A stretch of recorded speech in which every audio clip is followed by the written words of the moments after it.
Good afternoon, everyone. Thank you, and good afternoon, everyone. Welcome to today's class, which is the Winsor Newton Palm Tree Wall Art. My name is Tim DePack, and I'm from Winsor Newton, and I'll be your class and chat room moderator for today. I'm being joined by artist Mandy Peltier, who will be your instructor for today's class, and Mandy will be taking you through today's class by providing information about the products that she's using, as well as showing you how to perform some of her favorite watercolor painting techniques, all while creating this tropical palm tree setting. She'll be using colors straight from with no mixing of the Winsor Newton Cotman Watercolor Sketcher box set. There was a sketch outline for this class prior to your sign up. We will put that link in the chat for you for those who have not had that yet. And upon completion of the class, you'll be sent the survey in your email. And please let us know what you thought about the class, how we did, and if any particular topics you'd like to see Mandy perform in the future classes. And just so you know, that survey is directed towards the class itself, not towards the Michaels stores or anything like that. So just let us know what you think about this class. The replay will be available in 24 hours on Michaels.com and the Michaels YouTube channel. So please feel free to paint along with Mandy or sit back and relax and enjoy the class. And with that, I'm going to pass it over to Mandy. Thank you. Hi, everyone. Like Tim said, I'm Mandy Peltier. I see some hands waving all the way back. It's good to be with you all. It's been a few weeks. I'm teaching pretty much one class a month now. So in my next class, which I'll talk about at the end, is August 23rd, I believe. So we'll have a few weeks between now and when you see me again. But I'm excited to be here today. We're going to do something kind of tropical and summery. So I sort of wore a sundress for the class, kind of get in the mood. So I'll go ahead and share my other camera so we can get going today. All right, so if you've been in my classes before, you know, I always like to start with just an overhead view of the supplies so you can make sure you have everything you need, just sort of check off the list. So like Tim said, we're using the Skechers Pocket Set today. This is the watercolor set I use in most of my classes that I teach for Winsor Newton through Michaels. And I have an artist palette today. And as Tim mentioned, we are not doing any color mixing today, at least not in our palette. We'll just be pulling colors straight from the Skechers Pocket Set. We will be mixing 7 colors, but I don't think it'll take us as long to create our palette because we're just using pure colors from the set today. And then of course I have a glass of water, which is pretty necessary for watercolor. And I have paper towels for blotting my brush, a graphite pencil and eraser for sketching the outline. And I have 2 brushes today. I have a number 10 round brush, which we will use to actually paint the palm tree and the sand and the water. And then the number 4 is just for mixing our colors. You can see I'm using an older number 4 brush that I would no longer paint with. So I use it to mix my colors with. And I just like a number 4 because it just seems to work well for me with scoops of water and passes of paint, which we'll talk about here in a second. And then as far as paper goes, I am once again using 100% cotton cold press watercolor paper. I am using the Professional series from Winsor & Newton that comes in a block form. Actually, I have a pad right here I can show you. So it comes in a block form and you just kind of tear off the paper from what's glued on the sides. And then I have trimmed it to be 8 by 10 in size. You could get away, I think, with student grade paper for this particular project. But I just really like how the paint sort of gently and evenly bleeds into the paper, or settles into the paper after you've applied it, more so than with student grade paper. So that's why I'm using Professional today. But as per usual, we'll get started by sketching the outline, then we'll mix our paint colors, and then we'll paint. So I'm going to scoot a few things aside and just have out what I need to actually sketch our palm tree. Bear with me for a second here. And I'm going to pull in the outline. I don't know why I moved the paper. I do need that. Andy, as you're doing that, I'm just going to let everybody know, I've dropped the link in there for the paper. Some people are interested in it. That's available right now for Michaels only through Michaels.com. It's not sold in their store. So if you go to the Michaels.com website, you can purchase it there from the link. Just as a little tip for everyone, and I'm going to talk about this more actually in my class next month because it's going to be a little bit different than my normal classes. It's going to be very much a watercolor 101 type class, but I wouldn't say this is true for every single art medium that I use, but for watercolor, if I had to choose between professional watercolor paint or professional watercolor paper, like if I could only afford one, if my budget could only accommodate professional for one or the other, I would go with professional paper and student grade paint. I think the paper is a little bit more important than the paint itself. If we're talking about another medium like colored pencil, I would say the opposite. Using professional pencils is more important than professional paper, but it just kind of depends on the medium. But for watercolor, professional paper, if you can afford it, if it works in your budget, I would totally get some and just see the difference it makes when you paint on it. So, all right, so with that said, let's go ahead and sketch our outline. I'm going to start with the sand in the water. So I'm going to sort of line up my watercolor paper with my outline. So it's always nice to print it out so you can do the side-by-side comparison. And I'm going to start over here on the left and sort of draw what looks like a hill. Just sort of line up where it starts and just do a little hill. And you may have already transferred your outline, which would be great if you did. And then you can just kind of watch and make sure, or make any adjustments if you need. All right, and then I'm going to draw another little line for the water. It doesn't have to be perfect. I kind of made mine a little bit wavy. And then I'll go ahead and draw the trunk of our palm tree. And I'm going to start with this bottom curve.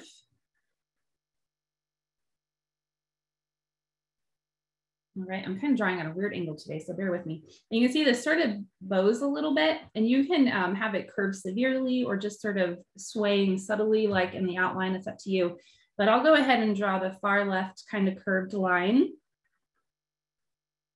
and end it approximately where I see it on the paper. And then I'll go ahead and draw a second parallel one. I like to make sort of the middle top a little bit skinnier than the bottom. So I'm gonna do that, and then you can make it a little bit wide towards the top again. Or you can make it all the same width. Either way is fine. This is a pretty quick outline to sketch today. And this is also a very loose project. We had talked about dancing with your brush in my previous class or previous two classes. And this project is all about dancing with your brush. And I'll talk more about what that is in just a little bit here. So it will not take us long to paint this today because it is so abstract and loose. So I'm now going to draw the palm branches. So just these sort of curved lines that I think kind of look like a firework when we're done. So I'll sort of start here. And you know, if you're an American, we just celebrated the 4th of July.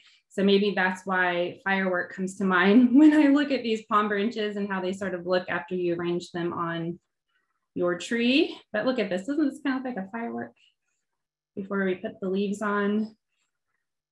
It always helps me visualize things. If I say, oh, it looks like this or it looks like that, I think it makes it a little bit easier to draw.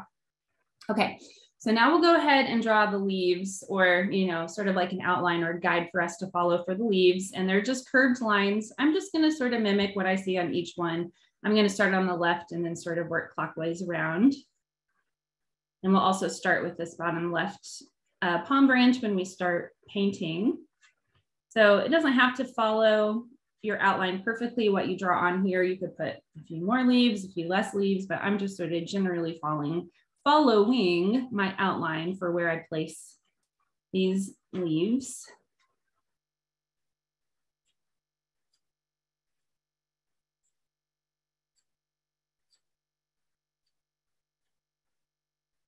Right. Making my way around.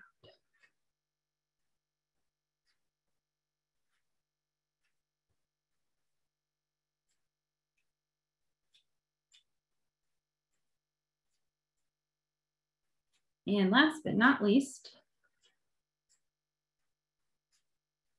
all right, and we have our palm tree. I think my palm tree is a little bit bigger than what I have in my outline, but that's okay. It will just look a little bit closer to the viewer. And I can go ahead and set these things aside, and we'll go ahead and mix our colors now. Let me pull everything in that I need to mix our colors, and I'm going to use the number 4 brush for this. The number 10 will just be for painting our palm tree, beach, and water. And if you haven't taken one of my classes before, let me explain how I like to mix my paint colors. First, I'm going to take my number 4 brush. I'm going to stick it in my glass of water and just sort of stir or swish it around to get those bristles evenly moist with water. And I like to use my brushes as if they were spoons to scoop out a certain number of drops of water into each well on my palette. And this gives me clean water to mix my colors into, and it also helps to ensure that all of my paint colors have the same paint to water ratio. So I'm going to do 3 scoops of water into all 7 wells on my palette. So when I say a scoop of water, I'm going to just scoop out my brush as if it were a spoon, hold it straight up and down over one well, and just sort of shake my brush up and down over that well. and that's 1 scoop. And then I'll repeat that 2 more times for a total of 3 scoops of water into that first well. And I'm going to repeat that to the other 6 wells on my palette. And then that should help all of our wells have the same amount of water.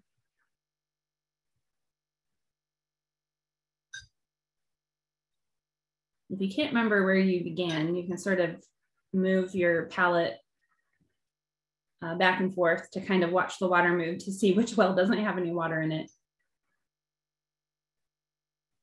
All right, so I have water in all 7 wells on my palette now. And like I said, we're going to be mixing 7 colors today, just straight from the Sketcher's Pocket set. As a little sneak peek, we're going to use both greens, both blues, both browns, and then yellow ochre. So if you get behind, just know it's both greens, both blues, both browns, and yellow ochre. And I'll go ahead and start with yellow ochre. That is the yellow that's on the bottom row, your darker yellow. And I'm going to do 6 passes of yellow ochre into the first well on my palette. And honestly, with this particular project, we are only doing 1 layer of paint to each area. So we really want pigmented paint today. The more pigmented it is, the brighter it'll be on your finished piece. So you may even want to do 7 or 8 passes of each color just to make sure your paint mixture is super pigmented. So I'm going to start with yellow ochre. I'm going to start with 6 passes. What I mean by pass, I'm going to take my brush, I'm going to run it or stir it into that half pan for just a second, and then I'm going to stir into the well with 3 scoops of water, wipe my brush on each side, and that's 1 pass. And I'm going to repeat that 5 more times for a total of 6 passes. This doesn't have to be a slow process. You're just sort of stirring your brush in there for a second, maybe 2. And we'll do this to each color. Now, some colors in this set pull pigment very readily. Others, I feel like you have to maybe do a few more passes. Yellow ochre is one that you can very easily pull the pigment from this half pan. Burnt sienna, the one that's just to the right of it, I feel like you need to maybe do a few more passes to really pull the same amount of pigment from it. And that's just how they're made. That's true for any brand that you would buy.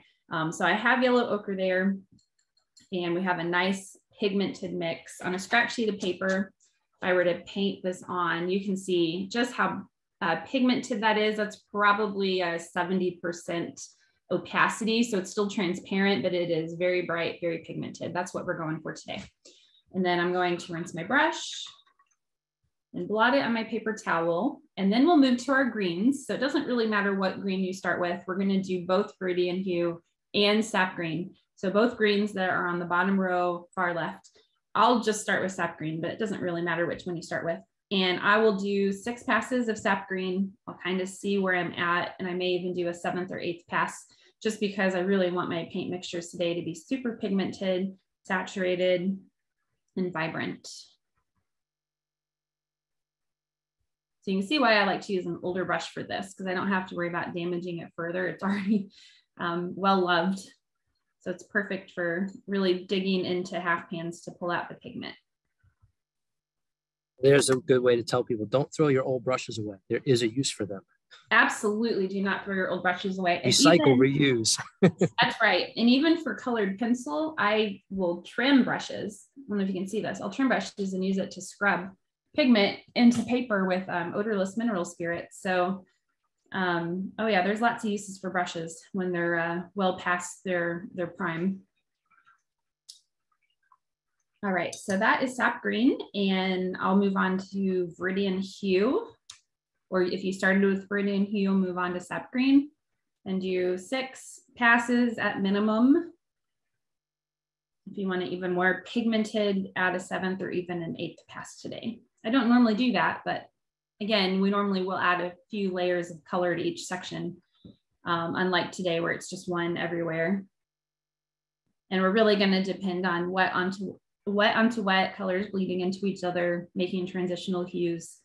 It's a fun, relaxing project, even one that's sort of a warm-up exercise. If you just want an exercise to get your wrists loose and to keep your hand loose, this is a good one to do. All right, so I have yellow ochre, sap green, Viridian Hue. Let's move on to both of our blues.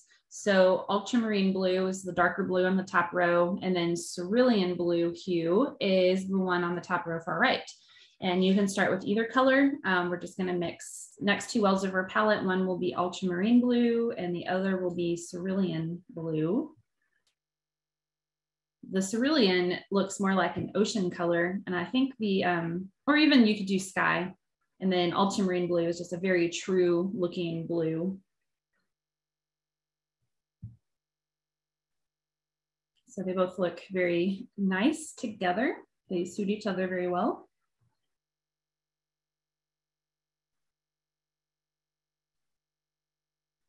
All right, so I just did ultramarine blue. I'm gonna move on to Cerulean Blue Hue.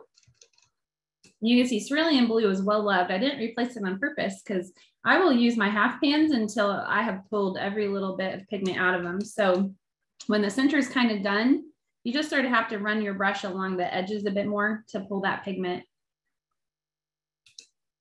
But you can buy these open stock. I don't know if you can from Michael's, but you can elsewhere. So you can just replace a single color if you need, which is what I do instead of replacing the whole set. All right, I do like the Cerulean Blue Hue. That's such a pretty color. All right, so I got that, and then I'm gonna rinse my brush, and then the last two colors are the two browns in the set. So the burnt umber and the burnt sienna. I'll go ahead and start with burnt umber, even though it doesn't really matter which one you begin with. So burnt umber, same number of passes, 6, but you can add a 7th or an 8th today if you feel like your paint mixture is just not pigmented enough or opaque enough. Remember, we're looking for 70% or so opacity today, since we're only applying one layer of paint to each area. Or I guess one, like, you know, one wet layer. I guess there could be multiple colors added to the same area with how the water is going to blend today, but we're not going to have one section dry and then go over it again with like another layer of paint. All right, and then last is burnt sienna.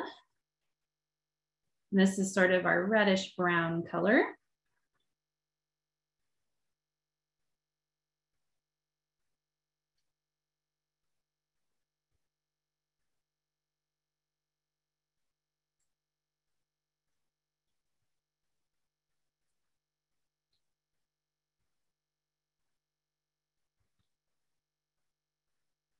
I'm definitely doing 8 passes of this to make sure it's nice and pigmented.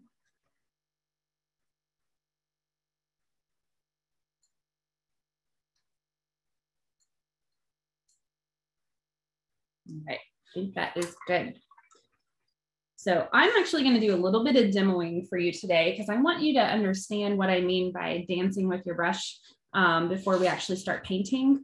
So I'm going to pull down that scrap sheet of paper I was showing just a second ago, and I'll go ahead and just draw the bottom part of, or like a mini sort of palm tree. So I can sort of demo for you. I'll just do 3 branches and leaves. So it's almost like a waltz, 1, 2, 3, 1, 2, 3, 1, 2, 3 with your brush. So I'm going to use my number 10 now, put it in my water, give it a stir because I haven't used the 10 yet. So I'm going to get those bristles wet. All right, and I'll use a few different colors for demoing here, but essentially a lot of times when we paint, you know, we'll do a back and forth like this. We'll put our brush on our paper and we'll just move it in a back and forth manner to fill in an area. And that's a good technique. We use that a lot in my classes. Or if a lot of times, if we were wanting to paint a palm branch, maybe I'll draw one this way. I'm using blue, so use your imagination here. You know, we might paint on the branch like this, and then paint on the individual leaves like this, right? That's oftentimes how we'll do it. That would be our instinct. And this is not wrong if that is the style you're going for. I have done plenty of wreaths. This almost looks like a pine branch, right? Like a Christmas wreath with this style. So it's not wrong. It's just not the dancing with the brush we're going to use today. That's all. I guess that's what I'm trying to say. So dancing with the brush, we're basically going to do what I would call a stippling stroke or a hatching stroke. So stippling technically is where you're just going to take your brush and you're just going to press it and lift, and you're going to press it and lift. It's also called pointillism. There's two different words for it, stippling or pointillism. Or sometimes I call it a dab stroke if you've taken my classes before, because I kind of touch the brush, but then I move it ever so slightly. So I kind of call it a dab because it's sort of in between stippling and hatching, where hatching would be you move your brush and you lift, and you place a stroke and you lift. So you're kind of lifting your brush in between each stroke. So dancing with your brush is sort of like dabbing. It sort of falls in between stippling and hatching. So what we're going to do is, instead of this, on our palm branch, is I'm just going to sort of follow my outline kind of loosely, just as a guide. And I'm just going to sort of dab my brush down. And the cool thing is, we're never going to clean our brush as we work on the palm leaves. We're just going to move it from one color to another by just using the tip of our brush. So I've just used some blue here. So now I can just take the tip of my brush and I can place it maybe in sap green. And then I'm just going to keep sort of dancing with my brush on this outline. And the blue will start to mix with the green and create almost like a turquoise color. And you can do some little hatching strokes when you're done to kind of fill in the palm branch and sort of make it look prettier. But this whole time, I'm just going to keep moving between the colors without cleaning my brush. So I could move to Viridian Hue now and do the next one. And I'm just going to keep dancing with my brush and just sort of tipping putting the tip of my brush into different colors on my palette, and just sort of dabbing on color, and then sort of, maybe doing a few hatching strokes here or there to fill in. Does that make sense what we're doing? So it is a lot different than this. This is going to look much more abstract and loose and free, and just kind of keep a loose wrist as you sort of just kind of 1, 2, 3, 1, 2, 3. I just think of, like ballroom dancing when I think of dancing with your brush, and sort of how you move your brush and apply it to the paper. So this is more what we're going for. Just, loosey-goosey, keep your wrist loose, have fun, don't think too hard, don't try to be a perfectionist, I guess, which, trust me, if you look at my website and you look at my exhibition work, you'll see that I am OCD about detail. So that point is not lost on me. I too can have a hard time keeping things loose and just having fun. So we'll start by just painting on the palm branches and leaves. Like I said earlier, I'm going to start with the left and I'm going to work my way clockwise around. I will clean my brush right now because I was demoing and I want to start with the clean brush. Mandy, one quick question. Yeah. Sorry, because I couldn't see what you're doing, and someone asked in the chat. When you're doing your dabs, are you rotating the brush at all as you're doing it, or is it just down and like a swipe? Well, let me see. Let me do this one. That is a good question. Sometimes you don't even you don't think about, no, I'm not, well, I guess I am rotating every once in a while, just so I don't have to load up my brush as often. That's why I would rotate it. It just limits the number of times I need to put my brush in the paint. So yeah, you can rotate it every few strokes. The strokes don't look any different. I'm just utilizing every side of the brush so that I can pull all the paint from it as possible.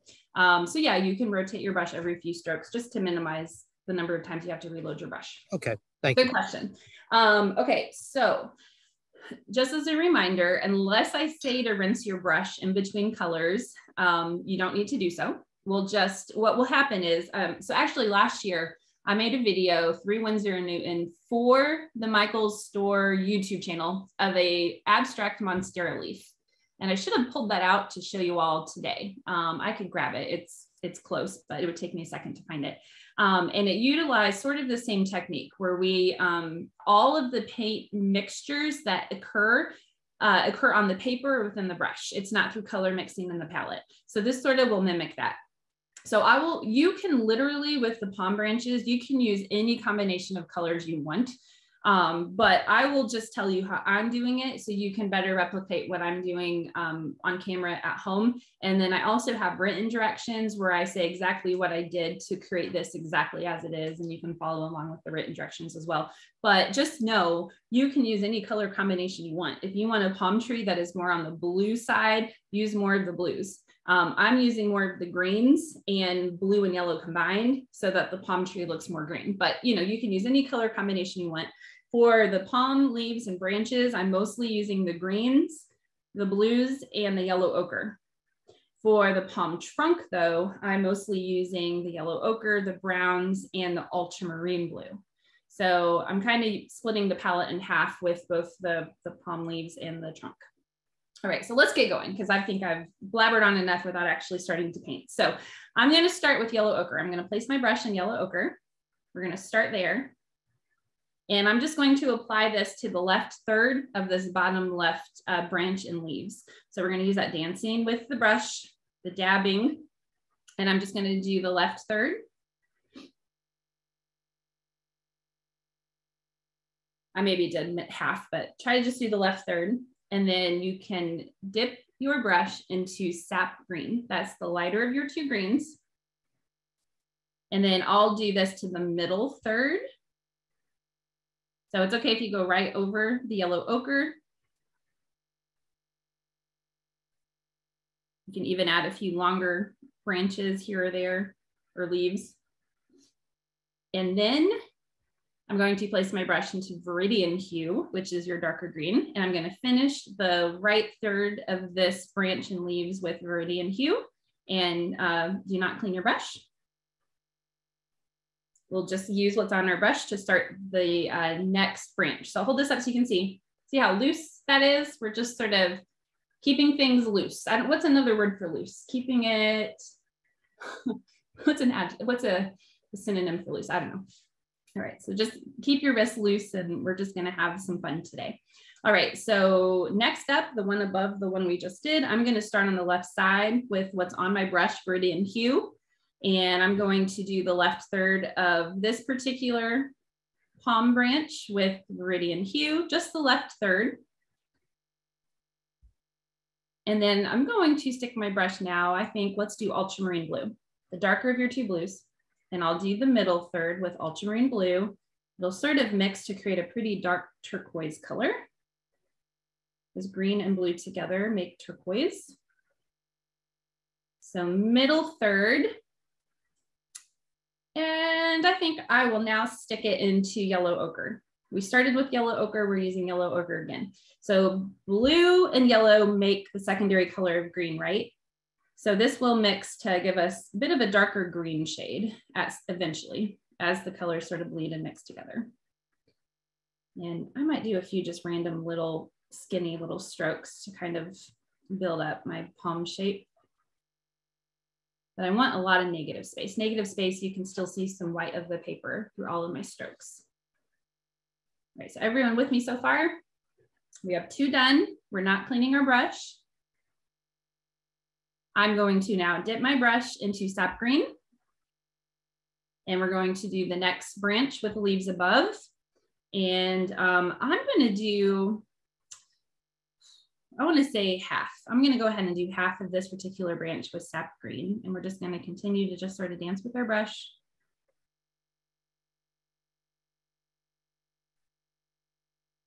There is literally no wrong order or way to do this. I'm just giving you colors so you can just sort of better copy what I'm doing, but you can do your own thing, your own order of colors, your own placement.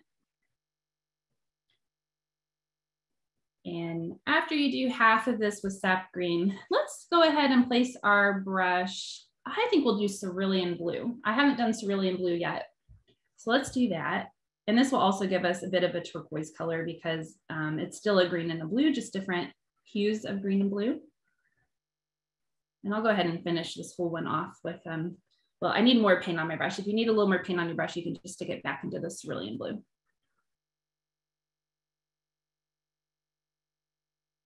And we'll just finish this one off with those two colors alone. Okay. And for this nice tall one here, I'm going to place my brush into Viridian Hue to start. I already love how this looks. It's so cool how they all like, not only are we mixing colors on our brush, but as the colors on the paper bleed and merge into each other, they create other hues and colors. So I just love that. This looks so much harder than it is, doesn't it? When people are gonna look at this, you're like, how did you do that? It'll be our secret. I'm just kidding. You can point them to this video if you want. All right, so we'll go ahead and start with this palm branch that looks like it's 12 o'clock on the clock. And I'll just start with Viridian Hue here. I'm just gonna do maybe the top third with Viridian Hue. And then you know what I'm gonna do? We haven't used this color before. I had said we're not gonna use, well, I didn't say we're not gonna use brown, but I didn't mention brown as one of the colors we'll use up here. I actually wanna create a darker green. So I know there's green on my brush. If I put the tip of my brush into brown, it'll create a dark green as it mixes with what's on my brush. So I'm gonna go ahead and do burnt umber, which is your darker brown, just the very tip of it into the brown. And I'm gonna sort of paint on some of that. And that looks too brown. So I'm actually gonna dip back into Viridian Hue. There we go, now we have a dark brown. I'm just gonna keep dancing with my brush. I'm gonna bring this down almost to the bottom. So middle third with this darker green color is pretty. And then I think we'll do sap green for the rest of this straight up and down palm branch. And it will also mix with the brown just a little bit. And you can also just use the very tip of your brush to paint on some thinner lines. I like how this looks. Okay, we're still not cleaning our brush though. All right, so I'm gonna do Viridian Hue for this, the top half of this smaller one here. Viridian Hue just for the top half. So we've been doing thirds, right third, middle third, bottom third. I'm just gonna do the whole top half with Viridian Hue. And the bottom half, I'm going to stick my brush into Ultramarine again and apply that to the bottom half.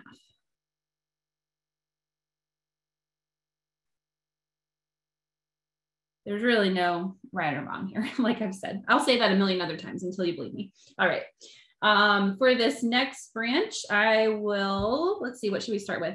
I think I'll start with yellow ochre. And I think I'm gonna start towards the middle. It's easier for me to work from left to right, which we were doing over here, but now that we're on the other side, I'd be working from right to left. So I'm gonna start in the middle and work from left out to the tip. And I'll do the bottom third.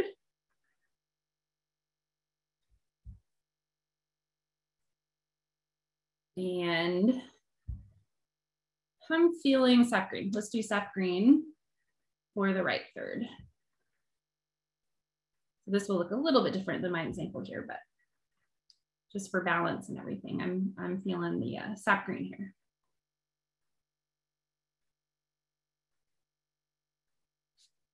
All right, so we have 2 to go.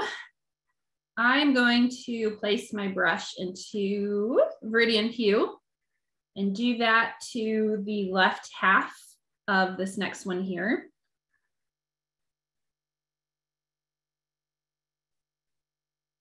And then after Viridian Hue, I'm going to place my brush into Cerulean Blue Hue and do that to the right half.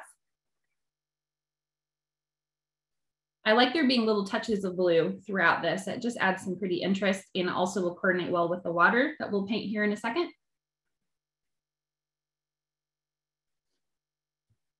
All right, and for the last one, I'm going to start with sap green for the left half. Sap green for the left half. And then I will place my brush in the yellow ochre for the right half.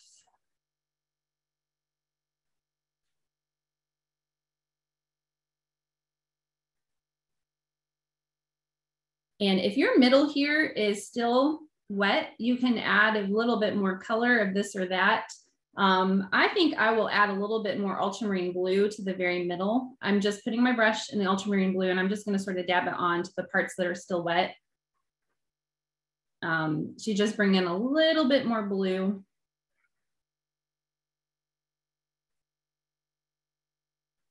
You don't have to do this. I just really like there to be a little bit of blue to mix in with the green and create all those transitional colors. But look how pretty that is.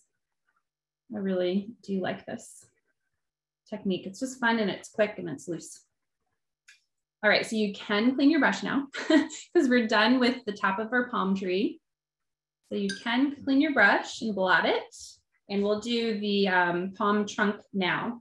So we drew solid lines for the palm trunk, but you might notice on mine, I have little jagged spots. So how I achieved that is I just use the tip of my brush every so often and I press it outside of the outline to create little sharp points.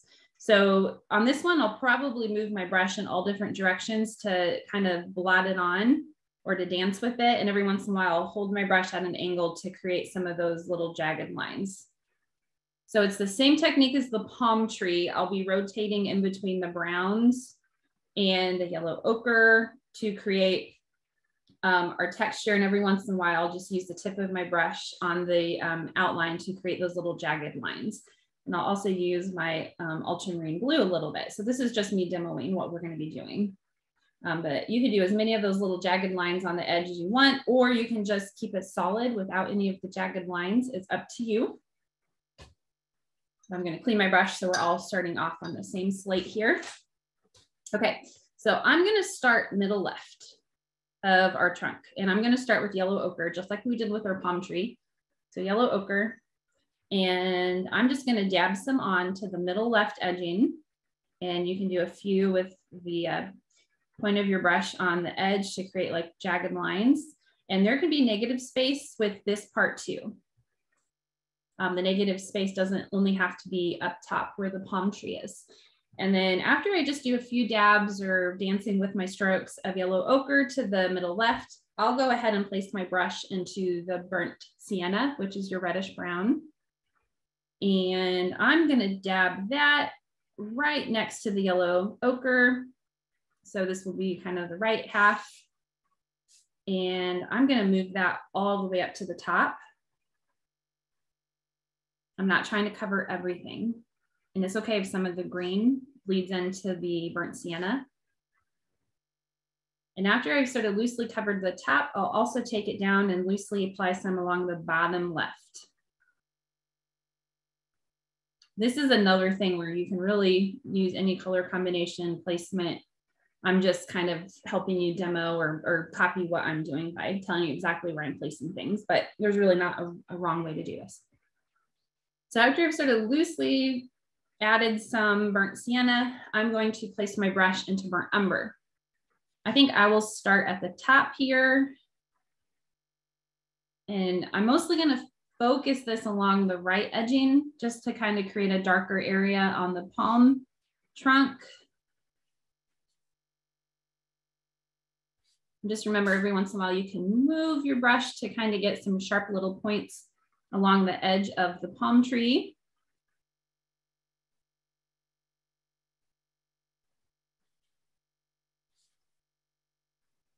And then after we've applied a little bit of the burnt umber, I have burnt umber on my brush right now, predominantly, right? So I know from my other classes, when we've mixed black, we use ultramarine blue and burnt umber. Or if we just want a dark brown, we add some blue to the burnt umber. So I'm going to employ that color theory, and I want dark brown. So I know I can achieve dark brown by just placing the tip of my brush into the blue. And I'm going to apply some of that along the bottom right of the trunk and kind of lift that along the right side edge too. You can put a little bit on the left. It's not like you can't do it. I just want the right edging and the bottom of this palm tree to be a little bit darker than the middle and left edging. But I will apply a little bit more of that dark brown along the very top where it meets the branches, because that would likely be a dark area in real life on the palm tree. So I'm just trying to mimic what would be accurate in nature. Just even though this is an abstract project, we still want things to make sense, if you will, from an aesthetic standpoint and scientific standpoint. All right, so that is our palm trunk. Not too difficult, right? So we just used a little bit of yellow ochre, quite a bit of burnt sienna, quite a bit of burnt umber, and then a little bit of blue to darken the burnt umber in spots to give us a darker value. Okay, so then all we have left to do is the sand and the water, and they are both very quick. I think we'll start with the sand, because it actually is kind of fun when some of the wet paint from the trunk bleeds into the sand. But if you don't really care for messing with your paint, you can start with the water, but I'll show you how you can mess with the paint by starting with the sand. So this will be good practice for everyone. So how we're going to begin, just like we did with the leaves and just like we did with the trunk, I'm going to place my brush in yellow ochre. And I'm going to just place some mostly horizontal lines on our sand. And you can place as many as you want. I'll count and see how many I do here. So I have 1, 2, 3, 4, 5, 6, 7, 8. 8's probably enough. I'm just sort of randomly placing them on the sand surface. You might be wondering what the heck I'm doing right now. This doesn't look anything like the final. So what I'm going to do is I'm going to place my brush in the water. Just wipe it once or twice. And I'm going to apply this now diluted version of yellow ochre to the rest of the sand. I am going to be pretty careful around the edging of the palm tree. And I'll just place my brush in the water however often I need to put more water on my brush. And I'm just going to apply this to the whole sand area. So it'll keep that yellow ochre a bit darker in some spots. But also kind of spread it around so we have a nice light sand color, if you will. And then from there, we will develop the texture on our sand. So I'm just carefully sort of running my wet brush over where I have the yellow ochre. I'm being careful around the palm tree where I'm working right up to, but not necessarily over wet paint, or at least not too much. I have a little bit of bleeding right here, but I like that because it's going to bleed out and create some darker colors on my sand, which I want.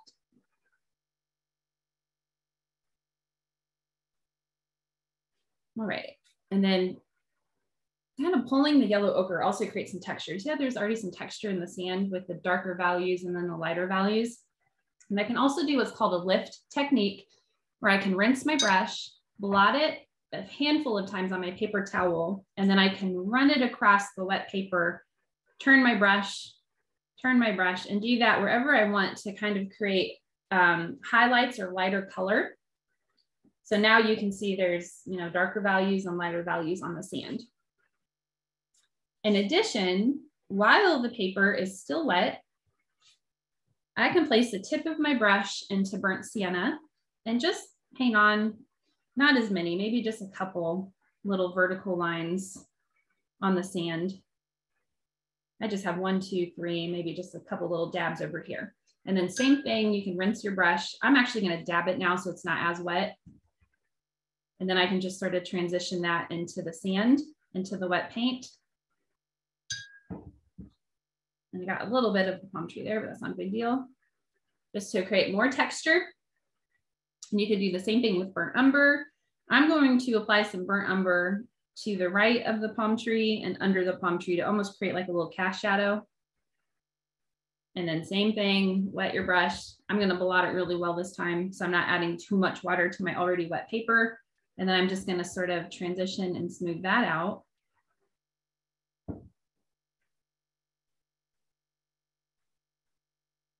And just continue to sort of make some texture on our sand.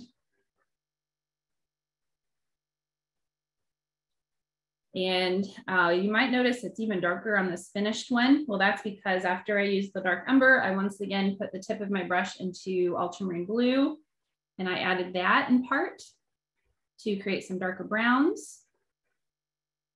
Wherever I placed kind of the burnt umber to kind of create, darker value cast shadow. So wherever you want the darker brown. And that is our sand. Pretty cool. And the same technique is going to be used on the water, just with blues in sap green. So this will be the first time we don't start with yellow ochre. I mean, suppose you could start with yellow ochre, but we're not going to this time. So this is the one exception. So make sure your brush is nice and clean and blotted. And I'm going to start with Cerulean Blue Hue, the lighter of your two blues. And just as we did over here on the sand, I'm going to place some vertical lines for the water using Cerulean Blue Hue. So we'll see 1, 2, 3, 4, 5, 6. I have 6 lines. You can see they're pretty spread apart. I'm not trying to do it too close together. And I'm going to do the same thing as I did with the yellow ochre. I'm going to place my brush in the water. I'm only going to wipe it a couple times the first time because this area is dry, and I'm going to apply water to what is left of this particular area. I'm kind of going to work just above and just below those little strokes of Cerulean Blue Hue to kind of help them merge into the water I'm adding to the rest of the paper. So they'll still sort of be there, but they'll also be a little bit diluted, and you'll have some nice little water texture now. And just as we did with the sand, I'm going to blot my brush really well. And I am going to do some pulling, some lifting. So I'm using just a damp brush, not a sopping wet brush. I'm just kind of pulling, turning my brush a little bit and running it on the paper to create some highlights. This isn't drying my paper. It's just creating a few highlights. And then what I want to do is I want to add just a little bit of green to this water. Mandy, real quick, can you move the paper up that you work on maybe a little bit up, because it's kind of like out of the screen there. Okay. Is that better? Yeah, thank you. All right, see if I can do this so you can still see what color I'm pulling from. Okay, so I'm going to pull from the sap green and just sort of to the middle left. I'm just going to do just a couple lines of it. I don't want too much green because a little goes a long way. And I'm going to really blot my brush well now because this paper's wet from when I just added it. And then I'm just going to sort of smooth that out. Just add a little bit of green to my piece. Because if you look at ocean water, it's not just blue you see. So we want to just, again, just get enough colors in there to be accurate and to make it pop. And then I will place my brush into Ultramarine Blue next. And I'm going to maybe do some thinner lines with the Ultramarine Blue. I'm going to try to do slightly thinner lines because this is a much darker color. And same thing, clean, blot your brush really well. And then you can sort of smooth that color into what's on your paper. I like Ultramarine Blue to be along the very top and just a little bit along the bottom. And then if you want, the last thing you can do to the water, well, you could do more lifting too. If you blot your brush, you can also do more lifting of values if you want. But I am going to take a little bit of Cerulean Blue Hue, and I'm going to try and just do some thinner little lines so it kind of looks like water ripples. You don't have to do this. You can just leave it after the Ultramarine Blue. This makes it look, you know, a little more like real water, adding a few ripples here and there.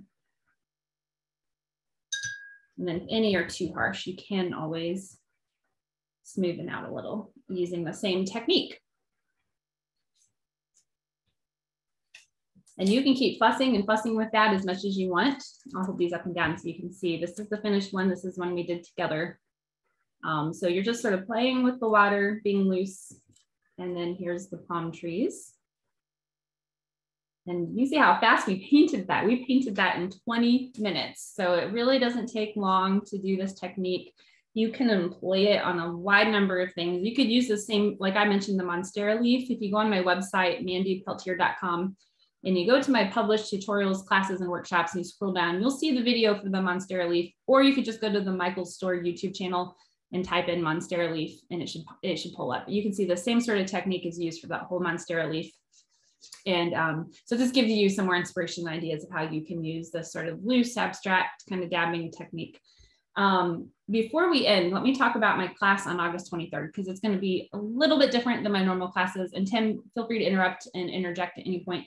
But we will be doing a tutorial together. It's these Black-Eyed Susans. But the class I'll be teaching in August is much more of a watercolor 101. I will be talking about the different types of watercolor paper, how I use each, what I recommend. I'll be talking about the different types of watercolor paint, like student grade versus artist grade, different types of brushes. So angled brushes, fan brushes, mopping brushes, wash brushes. We're using round brushes today.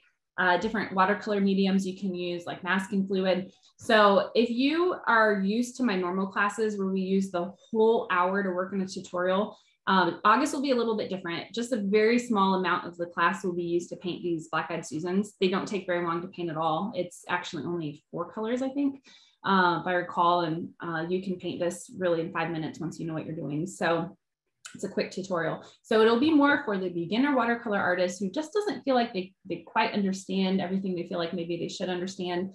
This class will help them feel more competent and understand all the different watercolor supplies that are out there, how the watercolor medium works, how to use it, etc. So Tim, did you want to add anything to that? Oh, and it's also like start to finish, like how you start a project, how you can finish, like framing, all of that. But yeah, just real quick. So it's August 23rd. That's a Tuesday. It'll be 1 p.m. Central Time, same time as today. Like Mandy said, it's going to be more of a 101 class. So really teaching you about some more of the technique that she's doing that we've all loved that she's going to teach, you know, new people coming in. So if anybody's out there, if you want to take it as a refresher course, please feel free to join us. Or if you know anybody out there that's interested in watercolor, maybe they're just a little scared to get into it.